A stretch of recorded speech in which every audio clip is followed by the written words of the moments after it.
తర్వాత ఇస్తే ఇప్పుడు కాదు మళ్ళీ టైం తక్కువ ఉంది. ఇప్పుడు మీరు అందరికీ ఒక ఉదాహరణ కూర్చోండి తమ్ముడు మాట్లాడడం కూర్చోండి ప్లీజ్ డౌన్.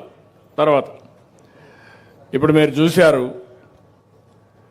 నేను ఎన్నో రోజుల నుంచి వర్క్ ఫ్రమ్ హోమ్ ఇంటి దగ్గర కూర్చొని పనిచేసే విధానానికి శ్రీకారం చుట్టాలని మాట్లాడుతున్నాను.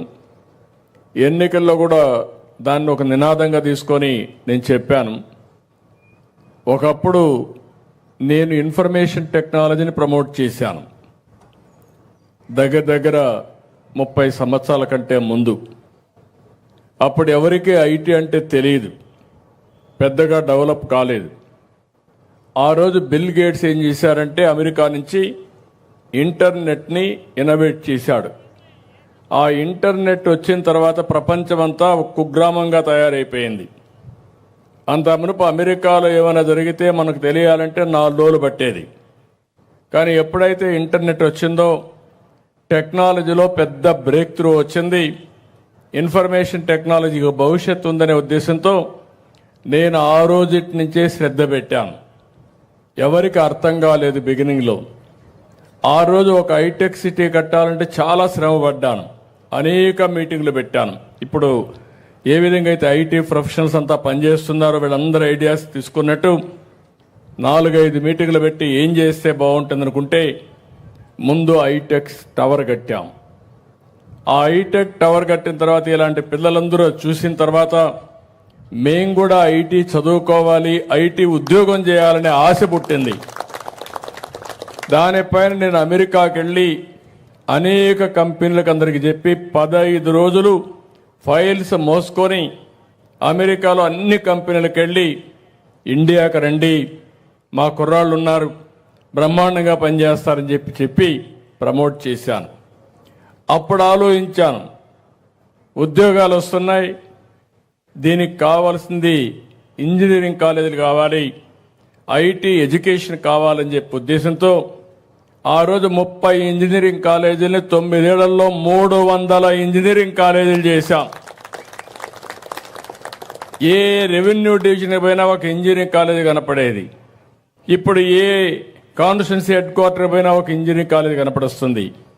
ఆ కాలేజ్ చూసినప్పుడు పిల్లల ఆలోచన మారుతుంది, నేను కూడా చదువుకోవాలని కోరిక పుడుతుంది. అక్కడి నుంచి ప్రారంభమైంది.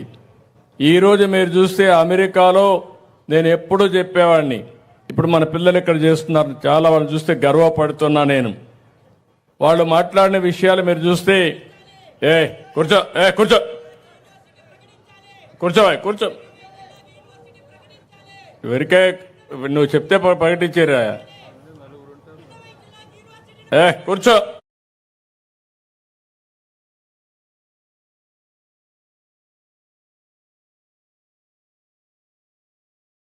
థింకింగ్ ఉండే కుర్రాళ్ళు ఉన్నారు, కొంతమంది చెడగొడతా ఉంటారు. ఇదే పని వీళ్లకు, మనం ఏం చేయలేము. వాళ్ళ విధానాలు కూడా ఇట్లే ఉంటాయి. ఇప్పుడు మనం అందరూ కూర్చుంటే 1-2-3 వచ్చి ఈ పని చేస్తారు వాళ్ళు. ఇంకా ఒక రాబోయే రోజులు కూడా ఇట్లా పనులు చేస్తూనే ఉంటారు. వీళ్ళకి ఒక విధానం ఉండదు, మనం ఏం చేయలేము. వాళ్ళ మైండ్లు ఖరాబ్ అయిన తర్వాత మనం ఏం చేయలేం, కానీ వాళ్ళు వదిలిపెట్టేయడం మంచిది. ఇప్పుడు మీరు చూసిన మంచి ఏదైనా ఉంటే ఆ కుర్రాడు భవిష్యత్తు ఉండాలంటే వీళ్ళు చూసి నేర్చుకోవాలా. పోకిరోడ్డు వారికి తిరిగితే లాభం ఏంటి, ఏమొస్తుంది అతనికి?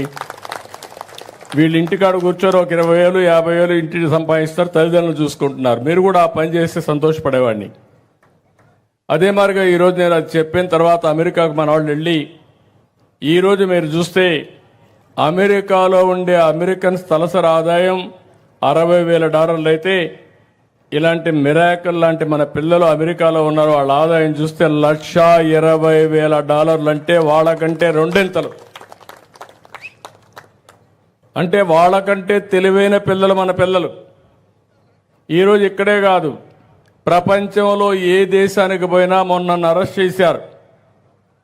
అరెస్ట్ చేస్తే సరే నేను కూడా ధర్మం కోసం పోరాడాను, ఎక్కడా నేను భయపడను. భయం అనేది నా జీవితంలో ఎప్పుడూ లేదు. అలాంటిది 53 రోజులు నన్ను ఇది చేస్తే కనీసం 80 దేశాల్లో మన పిల్లలు ఈ మారిగానే రోడ్డు మీదకి వచ్చి 53 రోజులు ప్రదర్శన చేశారు 80 దేశాల్లో. అంటే ఈరోజు చూస్తే ఒక 100 దేశాల్లో మన పిల్లలు ఉన్నారు. ఇప్పుడు నేను వర్క్ ఫ్రమ్ హోమ్ ఎవరున్నారంటే రమ్మంటే అందరూ వచ్చారు. రేపు మీరు ఏ దేశానికి పోయి బాగా బిల్డింగ్లు ఉండే దేశం, బాగా అభివృద్ధి అయినటువంటి కాలనీకి పోతే అందులో తెలుగు వాళ్ళు ఉంటారు, భారతీయులు ఉంటారు. అది మన సత్తా ఈరోజు. అయితే అక్కడ ఇవన్నీ వచ్చినప్పుడు ఇక్కడ ఎందుకు తయారు చేయలేమనేది నా పట్టుదల. అందుకే నేను మీ అందరికి హామీ ఇస్తున్న, పిల్లలు వర్క్ ఫ్రమ్ హోమ్ పనిచేస్తున్నారు. అయితే మీకు ఒక స్టేజ్ వచ్చిన తర్వాత బోర్ కొడుతుంది, మెషిన్తోనే కూర్చోలేరు, కాబట్టి కొంచెం సోషల్ లైఫ్ కూడా ఉండాలి. అందుకే ఆలోచిస్తున్నా, వర్క్ ఫ్రమ్ హోమ్ని నైబర్హుడ్ హోమ్గా చేసి ఒక 5 మంది 10 మంది కూర్చునే ప్లేస్ కానీ, అదే మరి ఇంకొక పక్కన వర్క్ స్టేషన్స్ క్రియేట్ చేసి, ఇప్పుడు సంబేపల్లి ఉంది, సంబేపల్లిలో ఒక వర్క్ స్టేషన్, ఒక టెక్ టవర్ ఒకటి కడతాం, దాన్ని వేరే వాళ్ళు మేనేజ్ చేయమంటాం. మీరు పనిచేస్తూ స్కిల్ డెవలప్మెంట్ నేర్చుకుంటారు, లేటెస్ట్ టెక్నాలజీ నేర్చుకుంటారు. దానివల్ల మీరు రాను మీ ఆదాయం పెరిగే అవకాశం వస్తుంది. అదే మాదిరిగా కడప లాంటి దగ్గర ఇంకా ఎక్కువగా కో వర్కింగ్ స్పేస్ క్రియేట్ చేస్తాం. అంటే కంపెనీలు వచ్చి వాళ్లే రన్ చేసుకున్నట్టుగా. ఇంకా అవసరమైతే జీసీసీకి కూడా ప్రాధాన్యత ఇస్తున్నాను. అంటే ఎవరైనా గ్లోబల్ కాంపిటేటివ్ సెంటర్స్ పెట్టుకొని వాళ్ళు కూడా ముందుకు వస్తే వాళ్ళకు కూడా ఇచ్చి, ఫైనల్గా నేను ఇచ్చే ఇన్సెంటివ్స్ అన్నీ ఇస్తాను వాళ్ళందరికీ. ఏమని, మీ ఆదాయం పెంచితే, ఎంత ఆదాయాన్ని పెంచితే అంత ఎక్కువ ఇన్సెంటివ్స్ వాళ్ళకి ఇచ్చే విధంగా కొత్త పాలసీని తీసుకొచ్చానని చెప్పి కూడా నేను మీకు తెలియజేస్తున్నా. ఎందుకంటే మామూలుగా నాలెడ్జ్ ఉంది, తెలివితేటలున్నాయి, సాన పెడితే ఈ పిల్లలు ప్రపంచాన్ని జయించడమే కాదు, ప్రపంచంలోనే మెరుగైన కుర్రాళ్లుగా తయారయ్యే పరిస్థితి వస్తుంది. అది నా కళ, నా ఆలోచన. ఈరోజు ఒక విషయం మీరు గుర్తుపెట్టుకోవాలి. మీ ఇంట్లో మీరు ఉండండి, ఇక్కడ పనిచేయండి, బోరు కొడితే నెలకు ఒక 10 రోజులు 15 రోజులు వర్క్ స్టేషన్కి వచ్చి అక్కడ పనిచేయండి. మీరు ఫిజికల్గా పోవాలంటే ప్రపంచమే హద్దు. వర్చువల్, ఫిజికల్, హైబ్రిడ్ మోడల్ భవిష్యత్తులో రియాలిటీ. దానికోసం నేను ప్రమోట్ చేస్తున్నా. ఇంకో పక్క మీరు వ్యవసాయం చేస్తూ మీ ఇబ్బందులు చెప్పారు. నేను అందుకే నిన్న పోయినప్పుడు చూశాను. ఏదైతే దావోస్లో కూడా అందరితో మాట్లాడినప్పుడు DP world, Jebel Ali airport Dubai, port Dubai, వాళ్ళు వచ్చి లాజిస్టిక్స్ అన్నీ కూడా చేస్తామని ముందుకు వచ్చారు. వాళ్ళు వస్తే బ్యాక్వర్డ్ ఫార్వర్డ్ ఇంటిగ్రేషన్ అంతా చేస్తున్నారు. అంటే మామూలుగా కోల్డ్ చైన్ మొదలుకొని ప్రపంచంలో ఈ ప్రోడక్ట్ తీసి అమ్మడానికి, విత్ ఇన్ ది కంట్రీ అమ్మడానికి, డ్యామేజెస్ తగ్గించడానికి మొత్తం కూడా వర్కౌట్ చేస్తున్నారు. మధ్యవర్తులు కూడా పోయే పరిస్థితి వస్తుంది. మీలో ఎవరైనా హుషారుగా ఉంటే farmers producers cooperative organisation FPP పెట్టుకోండి. ఫార్మర్స్ ప్రొడ్యూసర్స్ కోఆపరేటివ్స్ పెట్టుకుంటే దానిపైన government of India viability gap funding ఇస్తున్నారు. రాష్ట్ర ప్రభుత్వం అండగా ఉంటాం. ఇలాంటి పెప్సికో కానీ, వాల్మార్ట్ కానీ, లూలు కానీ, నేను చెప్పినట్టు డిపి వరల్డ్ కానీ, లేకపోతే ఏపీ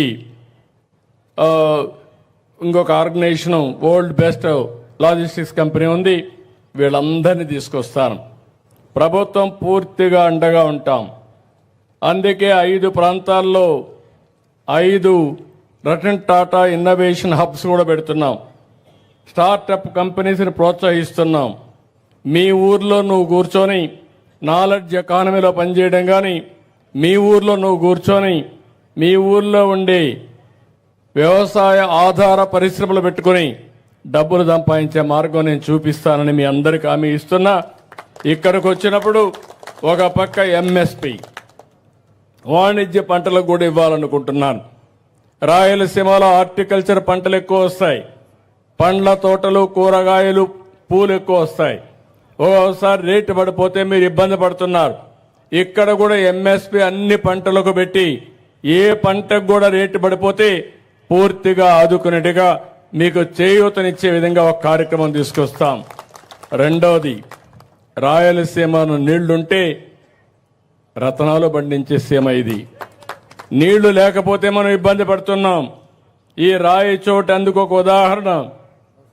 ఈ రాయి చోట్లగా నీళ్లుంటే ఇప్పుడు మన పిల్లలు మాట్లాడినట్టు వండర్స్ జరిగేటివి. కానీ కొన్ని సమస్యలు వచ్చాయి.